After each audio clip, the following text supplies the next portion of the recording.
আল্লাহ রাসূল সাল্লাল্লাহু আলাইহি ওয়াসাল্লামের একজন সাহাবী সহিহ মুসলিমে এসেছে, সাহাবীর নাম হচ্ছে রাবিআ। কি নাম? ওনার নাম হচ্ছে রাবিআ ইবনু কাব আল আসলামি রাদিয়াল্লাহু তাআলা আনহু।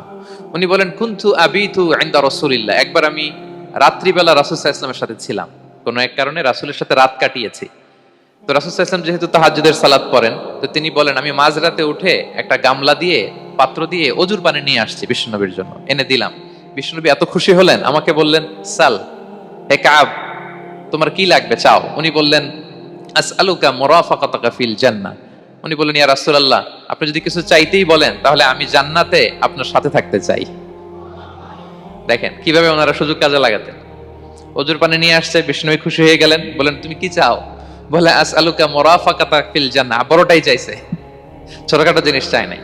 যে নবী, হ্যাঁ আমি জান্নাতে আপনার সাথী হতে চাই। বিষ্ণু বললেন, আওয়া গায়রা যালিক, আর কিছু চাও, অন্য কিছু লাগবে? বলতেছে না, উরিদু যাক, শুধু এইটাই চাই। তখন বিষ্ণু সাল্লাল্লাহু আলাইহি ওয়াসাল্লাম বললেন, আইন্নি আলা নাফসিকা বিকাসরাতি সুজুদ, এই মর্তবা যদি তুমি চাও তাহলে বেশি বেশি সেজদায় লুটিয়ে থাকো। আলাইকা বিকাসরাতি সুজুদ, বেশি বেশি সেজদা দিও। যদি সেজদায় পড়ে থাকতে পারো তাহলে জান্নাতে আমার সাথী হতে পারবা। আল্লাহু আকবার।